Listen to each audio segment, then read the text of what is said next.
Okay, so in this video, this is going to be kind of a long one because we're going to talk about multiple things. First, I'm going to start with one of the most commonly thrown away things as e-waste, and that is cables. So, they're just standard cables. As you can see, it's got the rubber coating and and all of these, of course, have copper on the inside. So, what are the dangers of these? Well, a recent study by Greenpeace reported that polyvinyl chloride, or the stuff on the outside of this, also known as PVC, was found in 44% of all plastic coating of internal wires and external cables that the group tested. When incinerated or burned, the group says these release dioxins, which are known to increase the likelihood of cancer.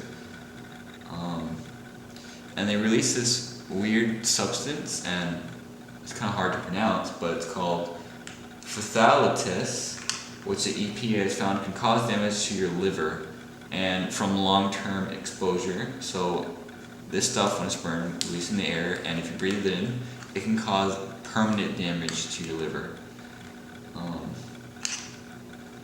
So what to do with these cables? So many of these cables have recyclers. Actually, cables are one of the most commonly accepted recycled e-waste items ever, just because of the copper wire inside. So it actually has a value to it. So you can find a list of responsible recyclers. You can consult the SVTC or the Electronic Take-Back Campaign or the EPA, and they all have lists on e-cycling websites where you can find groups that accept computer components for recycling or reuse. And some of these places actually will buy these from you, not for much money, but it's better than nothing. So on to the next item, which are keyboards and mice, or just a mouse. So here's a keyboard, and here is a mouse. So the danger: keyboard or mouse is typically made with plastic with a little circuit board in it. So both of these have little circuit boards inside them. And circuit boards aren't really worth that much to recyclers, so not as many people take these to reuse. But they're still definitely something you want to keep out of landfills. They're just they're nothing but big hunks of plastic and steel. So what to do with these?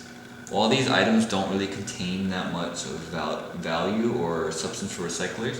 Some recyclers can get solder off the circuit boards and you reuse this material. So not all of them, so you might have a harder time finding people that will recycle for you, but they are out there. In addition to the SVTC and the Electronic Take-Back Campaign and the EPA, you can try Free Geek, which is an organization that lists other organizations that push for more electronic recycling for names or responsible recycling. So Free Geek will give you some sources that you can recycle these, because they're not so commonly accepted. So now we will move on to the last topic of this video, but this is a big one, and it is laptop batteries. So these are not as big as a problem as they used to be in landfills, because many older laptops use rechargeable nickel cadmium in their batteries, which contain really hazardous cadmium. Newer laptops, fortunately, such as this one, this is a newer battery, relying on newer types of batteries such as nickel metal hydride and lithium ion, which are still hazardous, so you do not want these in landfills, but they're not as hazardous as the cadmium batteries. So what to do with these? A lot of the old batteries are recyclable, and a lot of new batteries. So you can still recycle old batteries even though they're more toxic, and you can still recycle these.